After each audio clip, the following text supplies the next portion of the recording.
this meeting. Welcome you to this service. Allow God to speak to you. Allow the Holy Spirit to minister to you.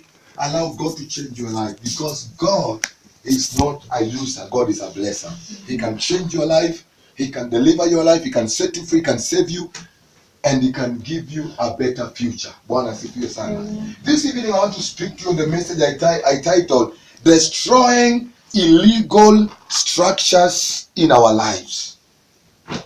Hallelujah. Destroy illegal structures in our lives. Bwana asifiwe sana.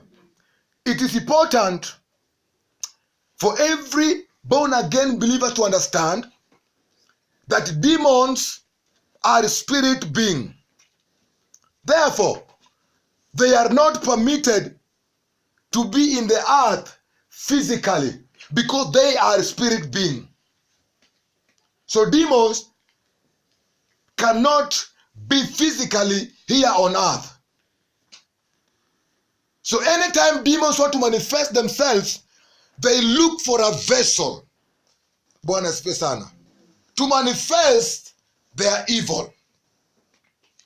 Demons can live in people if people open doors for them.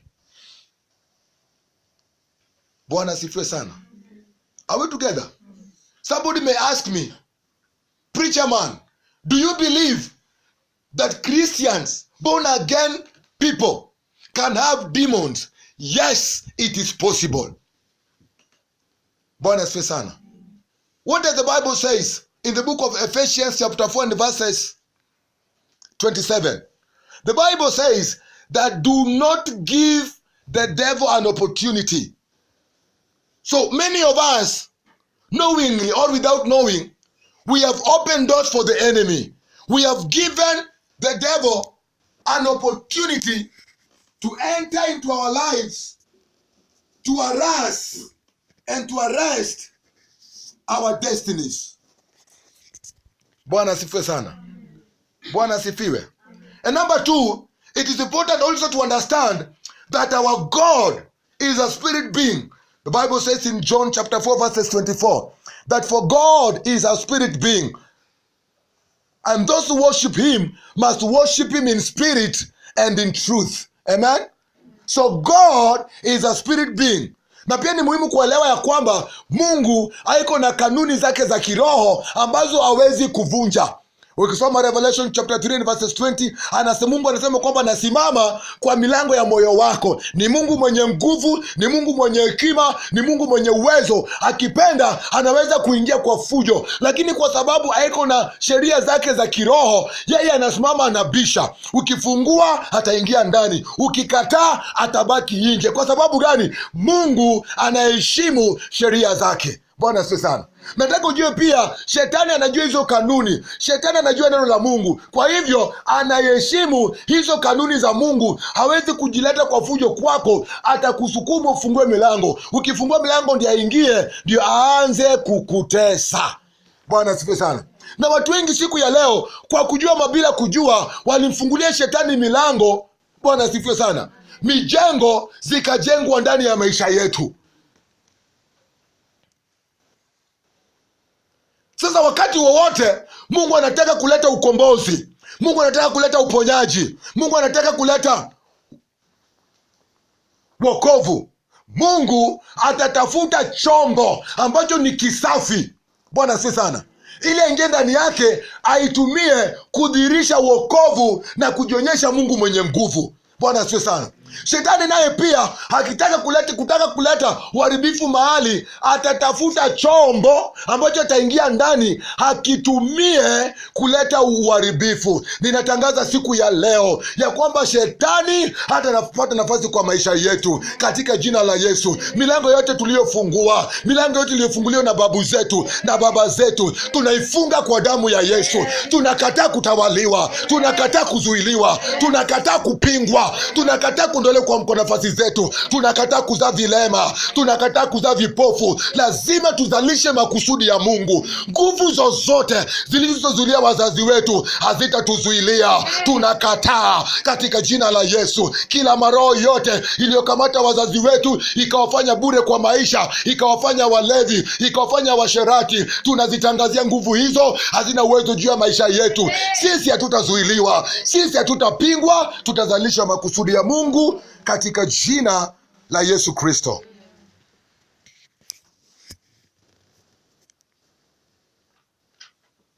Bwana asifiwe sana.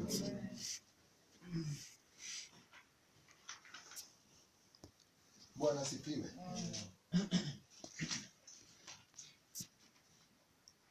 Jeremiah chapter 1.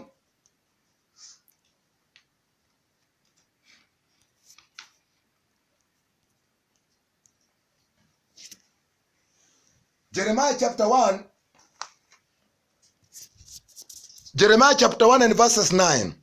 This is what the word of God says. Then the Lord reached out his hand and touched my mouth and said to me, now I have put my words in your mouth. Hey, Bwana asifiwe sana. God appeared to Jeremiah. And the Bible says that God reached out his hand and he touched the mouth of Jeremiah. And he told Jeremiah, I have put my words in your mouth. I have empowered you. Number one, it is important to understand that the word of God is alive. The word of God is powerful. The word of God carries the creative power of God. So when God put his words in the mouth of Jeremiah, it means that he empowered Jeremiah. Hallelujah. He gave Jeremiah power, because it is only, Jesus said in John chapter 15 and verses 3, you are now clean because of the words that I have spoken to you. Bwana asifiwe sana. Bwana asifiwe. Are we together? Bwana asifiwe. So wakati Mungu aliweka neno lake kwa kinywa cha Jeremiah, alimtia nguvu, alimpea uwezo. Bwana asifiwe sana. Uwezo wa kufanya nini? Jeremiah chapter 1 and verses 10. Verses 10 nasema hivi, see, today I appoint you over nations and kingdoms, to root, to uproot and tear down, to destroy and overthrow, to build and to plant. Bwana asifiwe sana. Anamwambia, see, today I have appointed. See, today I appoint you over the nations. Number one, when we speak about the nation represents people. Bwana asifiwe sana. When we speak about the nation, when we speak about nation, we don't speak about trees, we don't speak about buildings, we speak about the people in that place. So nation represents people. And that's what the Bible says in Psalm chapter 2 verses 18. Ask me of the nations, and I will give them to you for your inheritance. So God is saying, ask me of the people, and I will give them to you. Hey, Bwana asifiwe sana. As your inheritance. God told Jeremiah, see, this day I have set you over the nations. I have set you over the kingdoms. The word kingdoms stands for power, because there can never be a kingdom without a king. Hallelujah. So God was telling Jeremiah, in that nation there is a king, and that king is a wicked king. So I have set you above the nations. I have set you above the kingdoms. I have put my words in you. I have empowered you. I have raised you up, Jeremiah. I have commissioned you as a prophet to root out, to pull down. I have set you over the nations, over the kingdoms. Hallelujah. Amen. I have set you above the rulers of the dark world. And that's what the Bible says in Deuteronomy chapter 28 and verses 13. The Lord will make you the head and not the tail. Hallelujah. Bwana asifiwe sana. So this is the will of God from the beginning, to make us the head, to make sure we succeed, to make sure we become what God made us to be. Mungu anamwambia Yeremia, nimekuinua juu ya mataifa, juu ya wafalme, uweze kung'oa, uweze kubomoa, uweze kuharibu, uweze kuangusha. Wakati Mungu alikuwa ananena na Yeremia, Mungu alikuwa ananena kuhusu mambo ya kiroho, mambo yaliyopandwa in the spirit world. Some of us, we may not know. Kuna uovu mingi unapandwa na ulipandwa katika ulimwengu wa kiroho. Why? Because God used the spiritual. God used the spiritual to create the physical. He used the invisible to create the visible. In the spiritual world, there is a lot of activity. Watu wanakamatwa katika ulimwengu wa kiroho. Watu wanafanywa wagonjwa katika ulimwengu wa kiroho. Kuna magonjwa yanapandwa katika ulimwengu wa kiroho. So Ephesians chapter 1 and verses 3. Inasema, blessed be the Father of our Lord Jesus Christ, who has blessed us with all spiritual blessings in Christ Jesus. So blessings are spiritual before they manifest in the physical.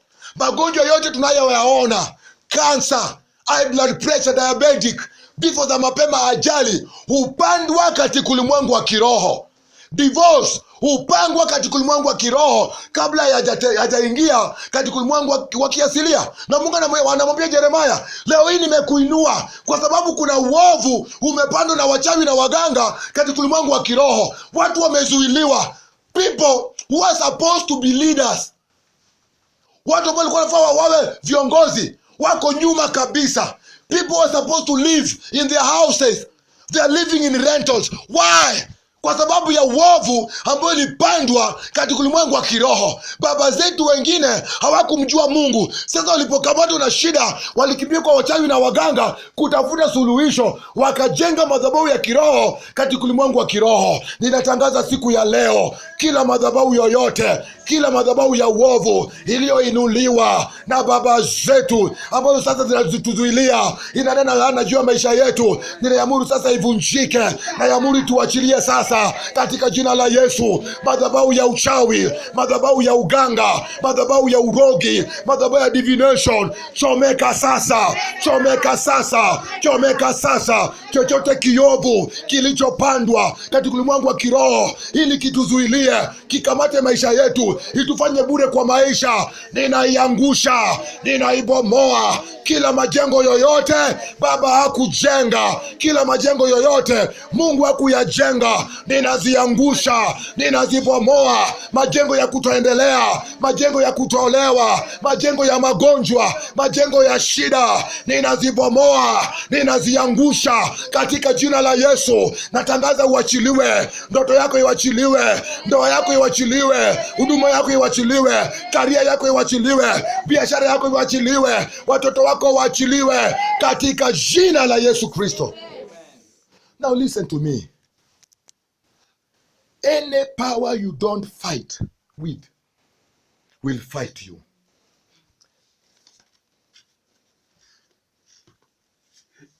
Bwana asifiwe sana.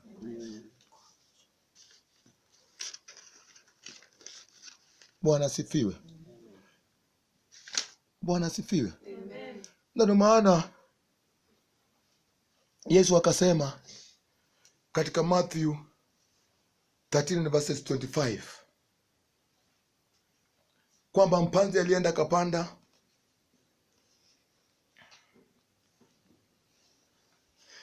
Matthew chapter 13 verses 25 anasema mpanzi alienda kapanda mbegu nzuri, lakini alipoenda akalala, naye adui akaja akapanda magugu.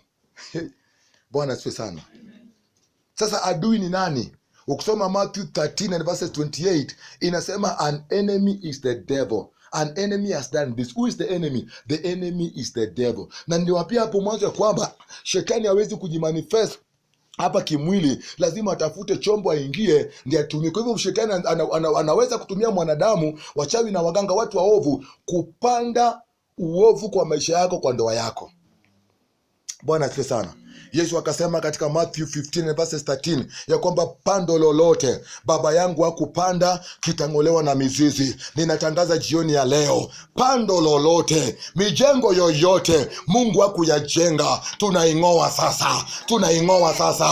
Mapando ya magonjwa, mapando ya kushindwa, mapando ya kuzuiliwa, mapando ya kupingwa, tunazing'oa sasa, tunazibomoa katika jina la Yesu. Kuna familia mingi pando zilipandwa, wamezuiliwa.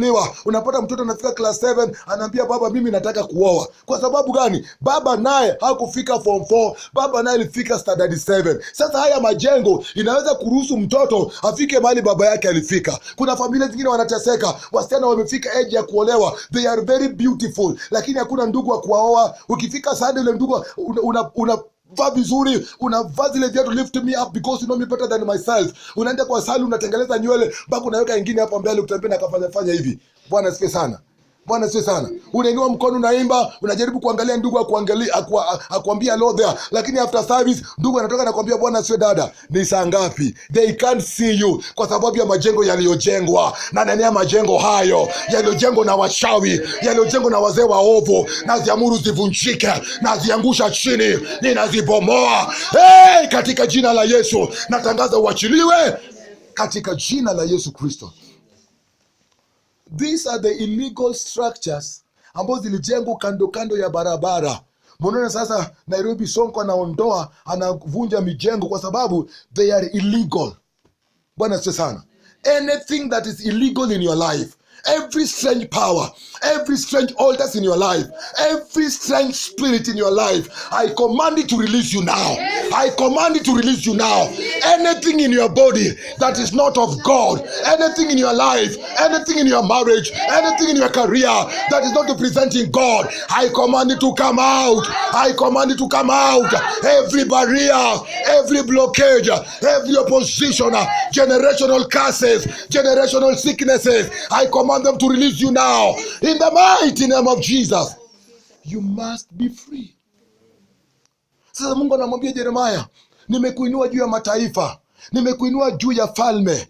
Kazi yako nimekutia nguvu kupitia neno langu uweze kung'oa na kubomoa majengo yote yaliyojengwa. Natamani siku ya leo Mungu atufanye spiritual bulldozers. Kila mijengo iliyoinuliwa kwa mitaa, madhabahu iliyoinuliwa ya miungu ya kigeni, tuanze kuziangusha, tuanze kuzibomoa. Roho za kifo ambazo zinawachiliwa kwa familia, roho za divorce, mimba za mapema, dawa za kulevya, tuanze kuziangusha. Pokea neema hiyo ya kufanyika spiritual bulldozer, uanze kuangusha majengo ambayo sio za Mungu kwa mitaa, kwa nyumba zetu, kwa familia, kwa ndoa zetu. Tuanze kuziangusha, tuanze kuzibomoa, tuanze kuzikanyaga katika jina la Yesu. Ninatangaza siku ya leo, wazee waliofungwa waachiliwe sasa. Wazee waliofungwa waachiliwe sasa. Wamama waliofungwa waachiliwe sasa. Watoto waliofungwa, vijana waliofungwa waachiliwe sasa katika jina la Yesu. Ninavunja kila mijengo ya uovu, kila nguvu za giza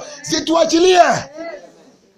Nimekuja kutangazia mtu leo, lazima uvunje hayo majengo. Hayo majengo lazima tuziangushe. Hayo majengo lazima tuzibomoe. Hayo majengo yanangoja wakati unaenda kuinuka ndio yanakugonga.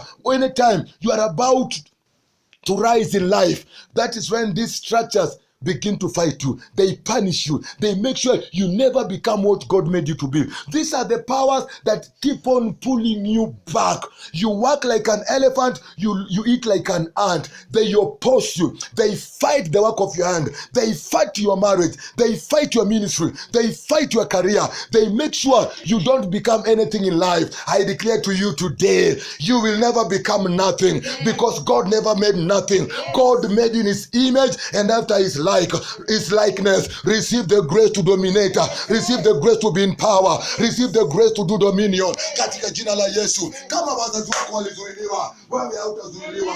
Wewe hautazuiliwa. Wewe hautazuiliwa. Wewe hautazuiliwa. Kama wazazi wako walipingwa, wewe hautapingwa. Katika jina la Yesu. Popote wazazi wako hawakufika, wewe utafika. Wewe utafika katika jina la Yesu. Kama baba yako hakufaulu kibiashara, wewe utafaulu biashara. Pokea neema hiyo, pokea upako huo, pokea nguvu hizo. Tembea kwa baraka za Mungu katika jina la Yesu. Yes! Yesu akasema, mapando yoyote baba yangu hakupanda ni sharti yang'olewe. Na watu wengi leo wanatembea na mapando ambayo ilipandwa na wachawi. Na mapando unajua inakaga ndani yetu, alafu inaanza kuna wakati nafika inaanza kumanifest. Haya mapando inangojaga wakati umesema I want to be married, ndo zinainuka zinasema wewe waacha. Katika familia yenyewe hakuna mtu anaoleagwo. Familia yenyewe tunaijua kwamba hao wanazaaga tu watoto 30 kwa nyumba, wanakaa kwa nyumba. Wewe unazokea kwa mama yako. Mimi ninakataa. Hautazokea kwa mama yako, wewe utaolewa. Ninakufungua for marriage katika jina la Yesu. Hizi ni nguvu ambazo zinangoja wakati unasema kwamba you want to buy a car, zinakuquestion, they punish you. Who are you? And in this family hakuna mtu achawahi nunua gari. Hii familia tunajulikana kwa baiskeli peke yake. I break the pattern. I break the pattern. I break the power in the name of Jesus Christ. Ninakufungua leo. Chochote hukuruhusiwa kufurahia, ninatangaza utakifurahia tena. Ninatangaza afya njema, ninatangaza uponyaji, natangaza damu ya Yesu. Sasa sikia, kupitia kazi ya Kalvari, kupitia damu ya Yesu, tuna uwezo ya kuvunja structures zote. Maana yake pale Kalvari Yesu alisema yamekwisha.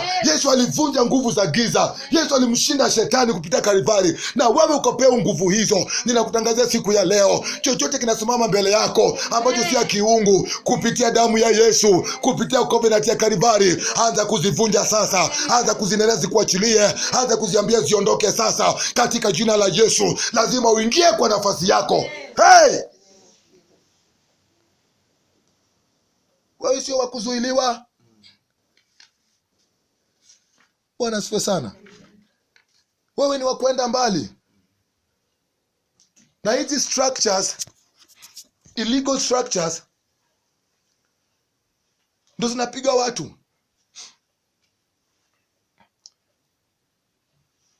Na watu hawajui. These are spiritual things that we cannot see them with our physical eyes. You need the Spirit of God so that you can see in the spiritual, in the spirit world. Ndio maana Paulo anaambia kanisa katika Ephesians chapter 1 and verses 18 ya kwamba macho yenu yaweze kufunguliwa. Wakati macho yako ya kiroho inafunguliwa, utaanza kuona majengo ambayo yalizuilia babu yako, yakazuilia baba yako, nawe pia yanataka kukuzuilia. And God will empower you to bring these illegal structures down. Ya kwamba wewe you will break the pattern of the family. Bwana asifiwe sana. Bwana asifiwe sana. I came to commission somebody today. You must become a record breaker in your family. You must become a record breaker in your family. You must become a barrier remover in the mighty name of Jesus. I commission you today to become a limit crusher in the mighty name of Jesus. Become a curse destroyer in the mighty name of Jesus Christ. I bring down every demonic structures in your life, in your marriage, in your career. I bring them down today. Kila madhabahu yote yameinuliwa kinyume na huduma hii, ninaziangusha sasa, ninazibomoa sasa. Vita zote zimetangazwa katika ulimwengu wa kiroho kinyume na huduma hii, ninazipinga, ninaziangusha, ninazibomoa. Mijengo yote yanajengwa katika ulimwengu wa kiroho kinyume na familia yangu, kinyume na huduma hii, kinyume na watu wa Mungu, ninaziangusha, ninazibomoa katika jina la Yesu. Chochote shetani anajenga, anapanda katika ulimwengu wa kiroho, roho za magonjwa, vifo za mapema, mikosi na kisirani, ninaziangusha, ninazibomoa, ninazikataa. Hey, katika jina la Yesu. Lazima uingie kwa nafasi yako. Lazima ufanyike kile Mungu amekuumba uwe katika jina la Yesu. Wewe sio wa kuzuiliwa. Wewe sio wa kupingwa. We must destroy these structures. And that's why God was very keen.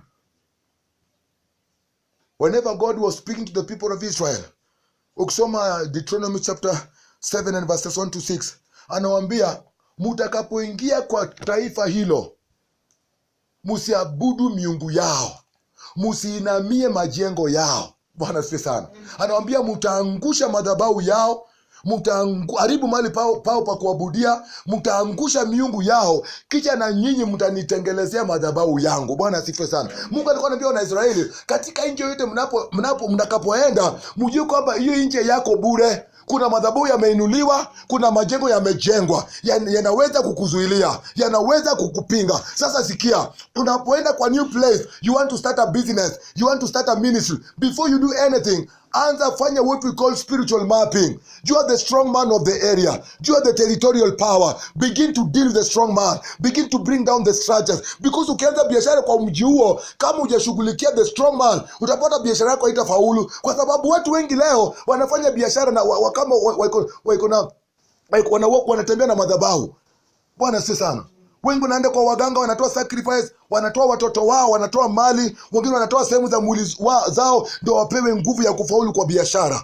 Wengine wanaenda kwa waganga, wanatumia pesa mingi kufunga huduma za watu, kufunga maisha ya watu. Ninakutangazia siku ya leo, wewe hautazuiliwa. Wewe hautazuiliwa. Madhabahu yoyote inayonena kinyume na maisha yako, madhabahu ya uchawi, ninaamuru sasa inyamaze. Kila majengo ya shetani juu kwa maisha yako, kwa ndoa, ninaziangusha na kuzibomoa katika jina la Yesu. I command anything that is not of God in your body to release you now katika jina la Yesu. In the mighty name of Jesus, I command every destiny arresters to release your life now. To release your life now. Every life wasters, wherever they are, I command them to release you now. Whoever arrested your life, I command them to release you now. In the mighty name of Jesus, I break every powers of witchcraft. I break every power of delay. In the mighty name of Jesus. In the mighty name of Jesus, I command powers of darkness to release your life. Every principalities and powers, we bring them down today. Every satanic structures, we bring them down. Every spiritual padlock, I break them now. I unlock your destiny in the mighty name of Jesus. In the mighty name of Jesus. Wewe hautavutwa nyuma tena. Watoto wako hawatazuiliwa, ndoa yako haitazuiliwa, huduma yako haitazuiliwa katika jina la Yesu. Natangaza damu ya Yesu juu ya maisha yako, damu inenayo mambo mazuri kuliko damu ya Abeli, damu ya ukombozi, damu ya ukombozi, damu ya ukombozi inene juu ya maisha yako sasa, ikuweke huru katika jina la Yesu Kristo. Genesis 1 and verses 28. Baada ya Mungu kuumba mwanadamu, and God said, have dominion over the fish of the sea, over the birds of the air, and over the creeping things. Bwana asifiwe sana. Bwana asifiwe. Increase and multiply. When we look in the book of Genesis 1:28, we see the plans, we see the purposes of God concerning humanity. And verses 28, the Bible says, and God blessed them. The word blessed is to be empowered. Bwana asifiwe sana. Because the Bible says in Deuteronomy that God, He gives us power to make wealth. To be blessed is not to have money or vehicles. The Bible says in the book of Proverbs, it is the blessings of God that maketh rich and addeth no sorrow. Bwana asifiwe sana. Bwana asifiwe. The word to be blessed is to be empowered. Bwana asifiwe sana. To be empowered to become what God made you to be. To be empowered to increase. To be empowered to do dominion. Ninatangaza siku ya leo, pokea neema hiyo. Utiwe nguvu ya kusimama. Utiwe nguvu ya kupigana na kila mizimu. Kila nguvu za giza zilizoinuliwa. Katika jina la Yesu. Tunatangazia miungu yote ya kigeni kwa ma estate zetu. Hazina nguvu. Hazina uwezo. Natangaza jioni ya leo, hakuna miungu ya kigeni itakayoabudiwa Nakuru. Tunaziangusha miungu ya kigeni. Maandiko yanasema kwamba ambia miungu yoyote ambayo haikumba mbingu na nchi itaanguka. Ninaambia miungu ya uchawi, naambia miungu ya uganga, anguka sasa. Miungu ya ajali, miungu ya ukabila, miungu ya corruption, anguka sasa.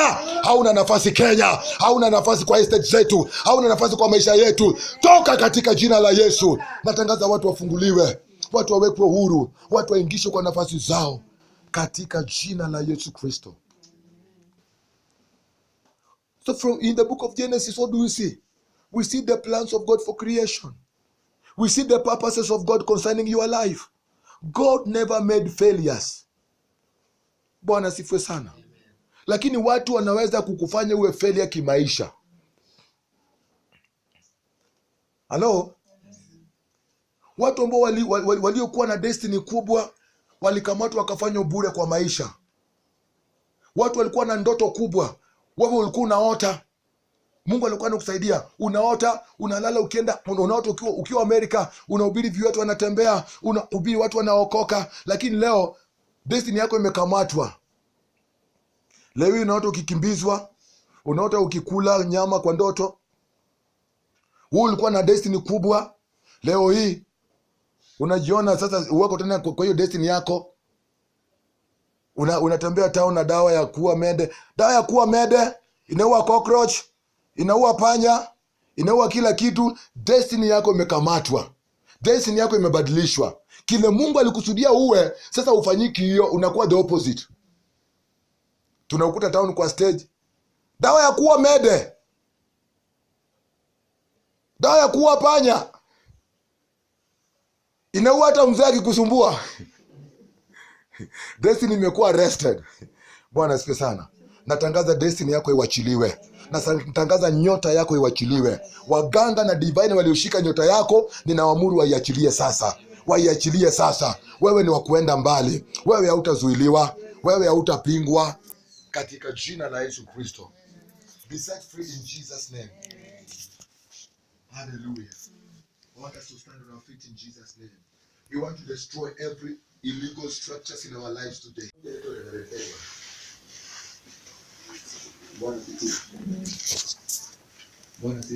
Amen. Kuna pastor anaitwa Reverend Edward. Bwana asifiwe sana. So, yeye alienda kafanyia mama deliverance. Akafanyia mama deliverance. Kwa bahati mbaya, huyo mama kamuuma. Vibaya. Na huyo mama ni HIV positive.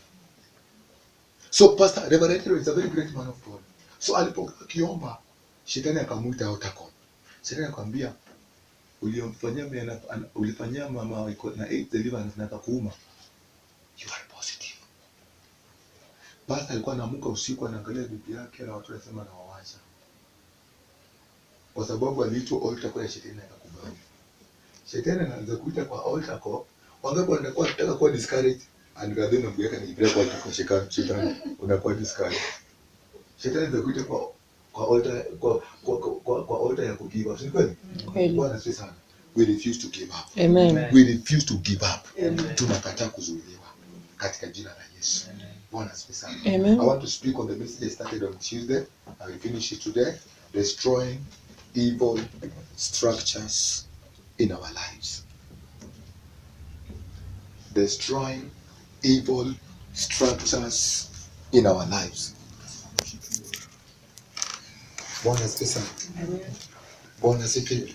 Naona about the job message zetu kwa YouTube. Enda kwa YouTube angalia Pastor James Odhiambo. Utaweza kupata message zetu CD pia tumetoa. And we thank God for the victory. We thank God for his grace. The Lord has been so good to us. Bwana asifiwe sana. And I want to assure you, God is taking us somewhere. We must give back to the purposes of God. Amen. God has called us such a time as this to raise an altar for God. Bwana asifiwe sana. God has called us to raise an altar for God in our estates, in our families, that the powers that has been fighting people must let people go. Bwana asifiwe sana. Amen. Bwana asifiwe. Amen. Tunasoma in the book of Judges chapter number 11. Bena tusome Judges chapter number 11. Judges chapter number 11 and verses 1. Inasema hivi. Now Jephthah the Gileadite was a mighty man of valor, and he was the son of an harlot. And Gilead begat Jephthah. Verses 2. And Gilead's wife bore him sons, and his wife's sons grew up, and they thrust out Jephthah and said unto him, You shall not inherit in our father's house, for you are the son of a strange woman. Translations zingine zinasema, for you are a son of a prostitute. Mama ya Jephthah alikuwa kahaba. Bwana asifiwe sana. Kwa hivyo Jephthah alizaliwa kwa ukahaba. Jephthah never sinned against God, but his mother was a prostitute. Mama yake alikuwa kahaba, kwa hivyo mama akajenga mijengo ya ukahaba kwa familia. So Jephthah alipozaliwa hakukuwa na shida. Kwa sababu gani? Hayo majengo yaliyojengwa haikukuwa na shida kwake, kwa sababu alikuwa mdogo. Ilitaka mpaka afike wa umri ndio hayo majengo yainuke. Bwana asifiwe sana. Jephthah alipofika wa umri, maandiko yanasema ya kwamba wale watoto ambao mama yake wengine walizaliwa wakainuka, wakamwambia, wewe Jephthah, hatukutambui, hatukujui, wewe hapana ndugu yetu, hautarithi mali ya baba yetu. Kwa sababu gani? You are a stranger in this family, you are a son of a prostitute. Chochote mama yako alifanya ukapatikana ilikuwa kiovu, kwa hivyo sisi hatukutambui. So Jephthah suffered hatred. Number 2, Jephthah suffered rejection. And number 3, Jephthah was not allowed to inherit his father's properties. The power in his mother's house fought him. When we speak about illegal structures, we speak about spiritual buildings. These are the things that we cannot see with our physical eyes, but they have a great impact in the spiritual world. Now, spiritual things are more real than the physical. There is a lot of activities in the spiritual world than in the physical. Sasa tukiongea katika ulimwengu wa kiroho, kuna maisha watu wanakamatwa, kuna ndoa zinavunjwa, kuna biashara zinaangushwa, kuna huduma zinaangushwa kwa sababu ya mambo yanayojengwa katika ulimwengu wa kiroho. Na ni watu waovu walioinuliwa waweze kujenga mambo maovu katika ulimwengu wa kiroho ndio iweze kukuzuilia, iweze kukupinga. Huduma kubwa inaweza kupingwa. Ndoa mzuri, ndoa ina amani, ndoa ina upendo, inaweza kuzuiliwa. Bwana asifiwe sana. Kwa sababu gani? Paulo anaambia Timotheo kwamba imani iliyokuwa ndani ya nyanya yako iko ndani ya mama yako, na sasa nimeiona kwako. In other words, whatever was in your grandmother was passed to your mother, now you have inherited it. Bwana asifiwe sana. Na chochote unachorithi kama ni cha uovu kinaweza kukuzuilia, kinaweza kukupinga, kinaweza kuweka delay kwa maisha yako. Afrika na Kenya wahubiri huanza vizuri, wanaanza na moto, wanaanza na neema, wanamalizia vibaya. Kwa sababu gani? Majengo yaliyojengwa. Ninatangaza siku ya leo, majengo yoyote iliyojengwa katika ulimwengu wa kiroho kupinga maisha yako, kupinga ndoa yako, kupinga huduma yako, lazima tuyabomoe. Pokea neema siku ya leo ya kufanyika spiritual bulldozer, uvunje kila majengo yaliyojengwa, maneno yaliyonenwa kinyume na ndoa yako, laana iliyotangazwa, utasa iliyotangazwa, vita vilivyoinuliwa katika ulimwengu wa kiroho kinyume na maisha yako, tunatangaza zianguke, tunatangaza vibomoke katika jina la Yesu. Mahali maisha yako ilikamatwa, ninatangaza maisha yako iwachiliwe. Watu wengi wamekamatwa leo. Bwana asifiwe sana. Watu ambao leo walikuwa wanaendesha magari zao wanatembea kwa miguu. Kwa sababu gani? Mijengo iliyojengwa ikawakamata. Ukijaribu kuinuka kutafuta kununua gari, hizo pawa zinakuuliza Wewe ni nani ununue gari na baba yako hajawahi nunua gari? Sasa kwenyu mnaruhusiwa kutengeneza nyumba ya matope. Mkiunda ya mawe lazima mtu akufe. Ninavunja hiyo majengo. Ninaangusha hayo majengo. Majengo yaliyonunuliwa na wachawi, majengo yaliyonunuliwa na waganga, majengo yaliyonunuliwa na diviners, tunaziangusha sasa. Majengo kwa mitaa yetu, majengo kwa mandoa zetu, majengo kwa manyumba zetu ambazo zinaleta opposition, zinaleta magonjwa, zinaleta vifo za mapema, zinaleta kisirani na mikosi, tunazibomoa sasa. Kila matangazo ambayo yamefanywa kinyume na maisha yako ninayaondoa kwa damu ya Yesu Kristo, ninayafuta kwa kazi ya Kalvari katika jina la Yesu. Mungu anaambia Jeremiah chapter 1:10, Jeremiah, nimekuinua, nimekufanya kuwa nabii, ukang'oe, ukavunje, ukaharibu. Sasa Mungu alikuwa anaambia Jeremiah haribu nini? Mungu alikuwa anamwambia haribu maneno yaliyojengwa, maneno yaliyopandwa, because words are spirits. Words don't die. Words can follow you after many days. They can hinder you. They can fight you. They can create a delay in your life. Evil words released from a satanic altar can arrest your life, can make you useless in life.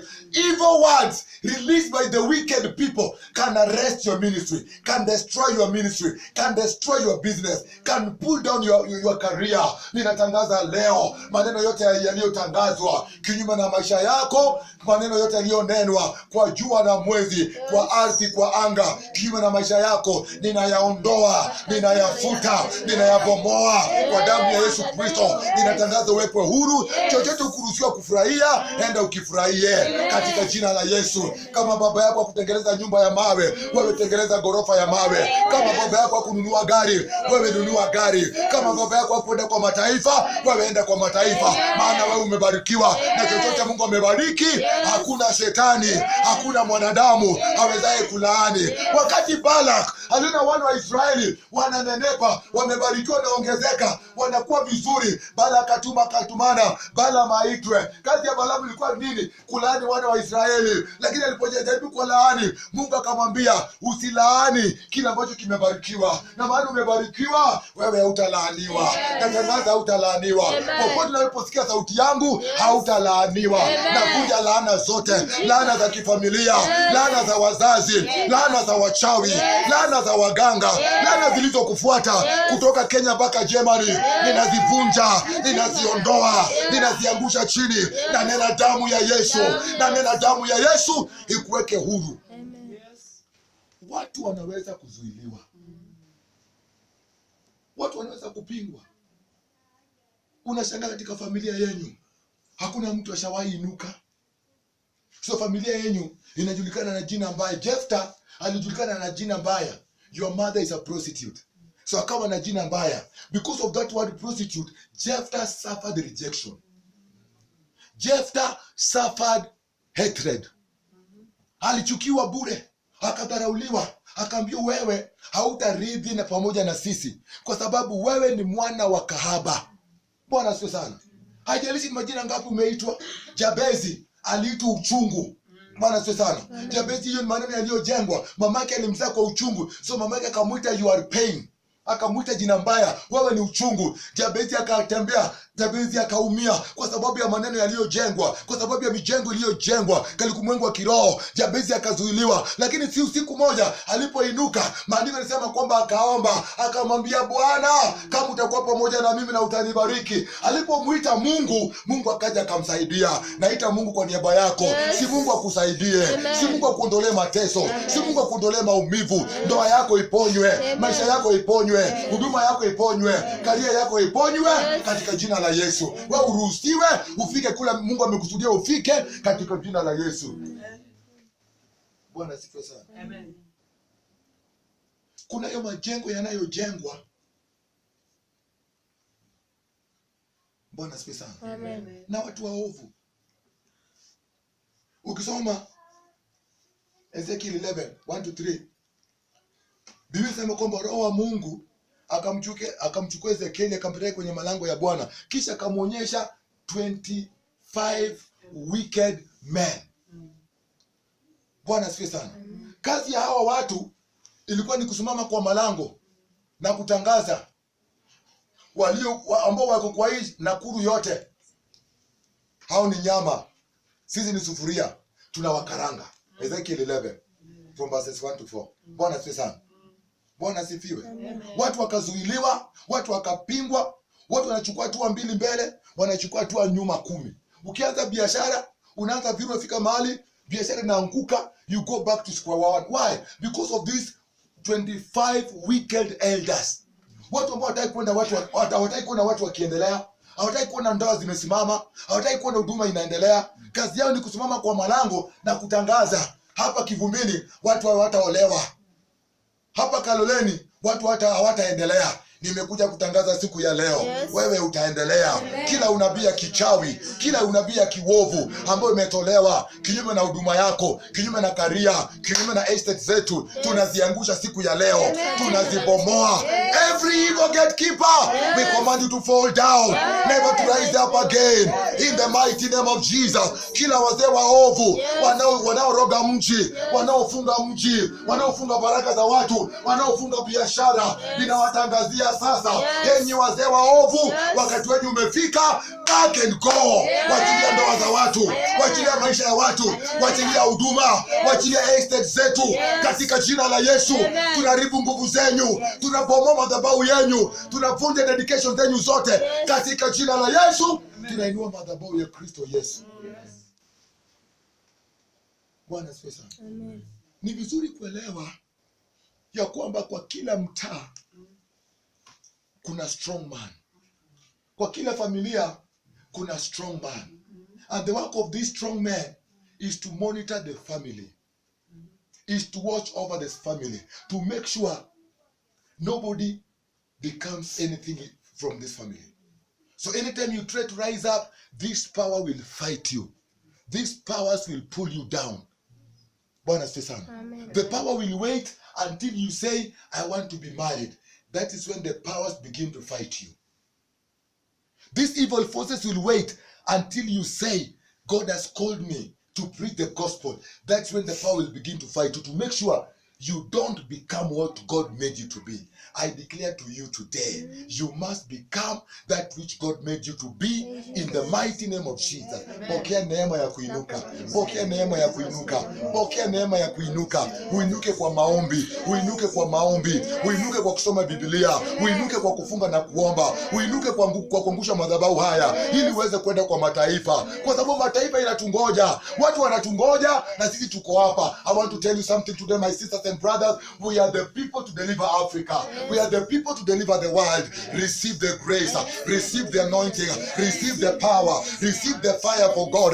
Begin to move out right now. Anza kukomboa waliofungwa, anza kuweka huru waliofungwa, walioonewa, waliofinyiliwa, anza kuweka huru. Pokea neema hiyo, pokea neema hiyo. Mahali ulichokeshwa, natangaza nguvu mpya. Mahali uliondolewa kwa nafasi yako, natangaza urejeshwe. Wala utafanyika mawindo ya adui katika jina la Yesu. Natangaza chochote kilichoibiwa kikarejeshwe sasa katika jina la Yesu. Majengo yote yaliyojengwa ili ya kuzuilie, ili ya kupinge, ili ya kusimamishe, ninayaangusha chini sasa. Ninayabomoa. Ninatangazia yana nguvu ya kuachilie katika jina la Yesu. Hey! People can be delayed. Bwana asifiwe sana. Amen. Watu wanaweza kucheleweshwa. Mungu anakuita ukiwa 30 years uhubiri. Unachelewesha mpaka ukishafika 80 years ama 90 years. Ndio unasema sasa nasikia moto wa kuhubiri imekuja. Nasikia mwito nataka kuhubiri. Wakati una nguvu, acha, umecheleweshwa kwa sababu ya mijengo iliyojengwa. Bwana asifiwe sana. Amen. Mimi vitabu zangu 4 nimeandika, lakini kumekuwa Mungu alinisaidia kujua kwamba kuna delay. Kwa sababu gani? Katika familia yangu hakuna mtu ashaiandika kitabu. Katika familia yangu hakuna mtu ashaikuwa mhubiri. So I'm the first man to become a preacher and to write book in my family. Sasa kuzimu inainuka. Inasema, who is this man who is trying to break the family protocol? Who is this man who is trying to break the family pattern? I break the family pattern. I break the family pattern. I break the family protocol. I destroy generational altars in the mighty name of Jesus. Kama Mungu amekuita uandike vitabu, lazima uandike vitabu. Kama Mungu amekuita uwe mwanabiashara kwenda China kuleta vitu, wewe lazima ufanyike hiyo katika jina la Yesu. Lazima tushughulikie majengo yote yaliyojengwa. Bwana asifiwe sana. Kwa sababu these powers can only allow you to become like your father. Bwana asifiwe sana. Kuna baba zetu wengine walikufa kama hawajapanda ndege. Bwana asifiwe sana. Mimi babangu akiamuka saa hii apate na ubini afanye deliverance, atakufa mara mbili kwa sababu anasema I've never seen something. Mimi sikuwa na kitu kama hii siku zangu. Bwana asifiwe sana. Bwana asifiwe. Bwana asifiwe. Wewe utafika kule wazazi wako hawakufika katika jina la Yesu. Kama wazazi wako hawakupanda ndege, kuwa wa kwanza to break that pattern. Be the first one to break the family pattern. In the mighty name of Jesus. You shall succeed. You shall make it. You will go far in life. May God shine his face over your life. May God strengthen you. May God increase your faith. May God make you a holy man of God. May you go to the nations. Ufanye kitu hakuna mtu kwa familia ashawahi fanya. Vunja protocol ya kifamilia.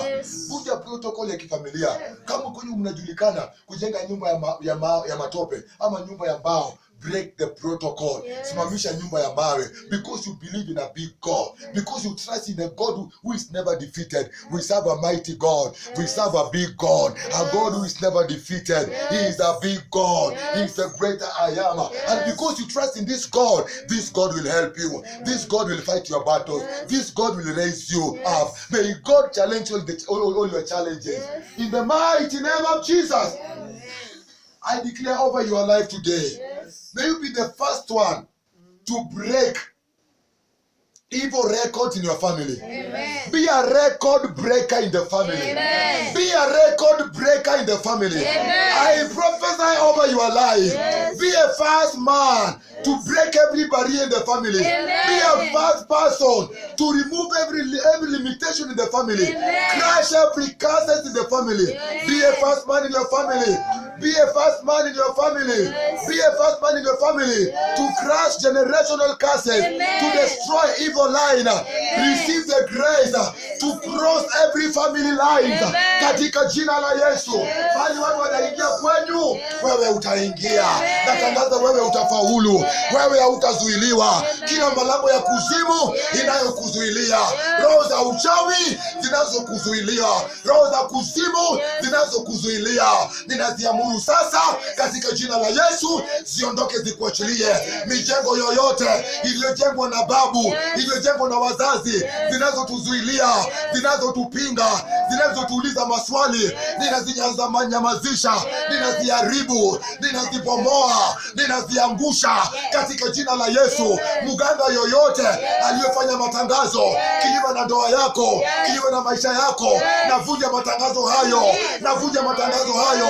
Maneno yoyote yaliyotangazwa kinyume na maisha yako, kwamba hautaolewa, kwamba hautaendelea, kwamba ndoa itaanguka, kwamba biashara itaanguka, nafuta maneno hayo kwa damu ya Yesu, kwa damu ya Yesu. Nafuta maneno hayo. Ninatangaza siku ya leo, wewe utaolewa, utaenda kwa mataifa, utafanya biashara, wewe utafaulu, wewe hautazuiliwa katika jina la Yesu. Pokea neema hiyo, pokea neema hiyo, pokea neema hiyo. I bring down every demonic structures in our lives, in my calling, in my ministry, in my marriage, in my finances, in my family. I bring down every demonic structures in the mighty name of Jesus. Ninatangazia huduma yangu, inuka sasa katika jina la Yesu. Ninatangazia malango, you ancient gate, I command you now to lift up your head. Inueni vichwa vyenu ili mwana wa amani apite. Malango yoyote hatukuruhusiwa kupita, tunazivunja sasa, tunaziangusha sasa. Malango za failures, malango za failures, malango za giving up, tunaziangusha, tunazimoa, tunazibomoa, tunaziangusha. Majengo yoyote Mungu hakujenga, tunazibomoa, tunaziharibu katika jina la Yesu. Roho za cancer, roho za diabetic, premature death, tunaziangusha kwa damu ya Yesu, kwa damu ya Yesu. Kila majini kutoka bahari tunazichoma kwa moto wa Roho Mtakatifu. Holy Ghost fire, Holy Ghost fire. Majengo yoyote yaliyojengwa kwa maisha yako, ili usiendelee. Naingia ulimwengu wa kiroho, navunja majengo hayo, naangusha majengo hayo, navunja laana za wachawi, laana za waganga, laana ya mama mzazi, laana ya baba mzazi, laana ya grandparents. Vunjika sasa kwa damu ya Yesu. Ninakuvunja laana za wachawi, laana za diviners. Hamutatuzuilia. Tunazivunja, tunaziangusha, tunazibomoa katika jina la Yesu. Natangaza tuachiliwe, natangaza tuachiliwe. Huduma hii haitazuiliwa, huduma hii haitazuiliwa. Huduma hii itaenda kwa mataifa, itazalisha makusudi ya Mungu. Tunakataa kuzaa upepo, tunakataa kuzaa upepo, tunakataa kuzaa viwete. Tutazalisha makusudi ya Mungu. Roho zozote huzuilia huduma, huzuilia mtu wa watu, huzuilia watu, kuchevelesha watu, tunaziangusha, tunazibomoa, tunazibomoa kwa damu ya Yesu, kwa jina la Yesu. Tunaziamuru ziondoke, tunaziamuru ziondoke. Wachilia huduma, wachilia ndoa, wachilia biashara, wachilia Nakuru, wachilia Kenya, wachilia huduma, wachilia intercessor katika jina la Yesu. Wachilia mtu wa watu, watu waingishe kwa nafasi zao. Ninaomba siku ya leo kila intercessor apokee nguvu mpya, apokee neema mpya. Waliozuiliwa, waliopingwa, waliodharauliwa, walioondolewa kwa nafasi zao, na wachilia neema mpya. Warejeshwe kwa nafasi zao sasa. Wahuduma wa Mungu waliokuwa discouraged wakaondolewa kwa nafasi zao, natangaza neema ya Mungu juu yao. Wainuke tena, wainuke tena. Ribashata maganda, rababozoko yataba, rikayata maganda, mandari ya rababozia. Natangaza malango ya kuzimu ivunjike sasa. Watu waachiliwe, watu waingishe kwa nafasi zao. Wote waliotoka Kenya na Afrika wakaenda kwa nchi za kigeni kufanya kazi, wakafuatwa na laana za Kenya, wakafuatwa na laana za kifamilia, wakafuatwa na mijengo ambao wazazi wetu walijenga. Maana hapa Kenya wazazi wetu waliotangulia hawakumjua Mungu. So walipopatwa na shida, walienda kwa waganga na wachawi kutafuta suluhisho. Wakasacrifice kwa miungu ya kigeni, wakaipea dhabihu, wakainamia, wakaiabudu, mijengo ikainuliwa. Ninatangaza wote waliotoka Kenya kwenda kutafuta kazi kwa nchi ya magharibi, majengo yote yanayowafuata, nguvu zote zinazowapinga, ninaziamuru zianguke, naziamuru zianguke, naziamuru zianguke. Uchawi kutoka Kenya, uchawi kutoka Afrika, uchawi kutoka kwa ulimwengu, ninaziangusha sasa, ninazibomoa sasa. Sauti yoyote iliyowachiliwa katika ulimwengu wa kiroho ili ikufuate, ikuzuilie, ikupinge, ikucheweleshe, ikufanyishe mtu bure kwa maisha, ninazinyamazisha, ninazibomoa kwa damu ya Yesu Kristo. Ninatangaza uhuru wako. Wote waliofungwa wafunguliwe sasa. Wote waliowekwa kwa gereza la shetani, natangaza wafunguliwe sasa. Wote waliotangaziwa kwamba wataolewa, pokea neema ya ndoa takatifu. Wote waliotangaziwa kwamba biashara itaanguka, pokea neema mpya. Biashara yako iamuke, iangae tena katika jina la Yesu. Pokea neema mpya, pokea nguvu mpya za kuendelea.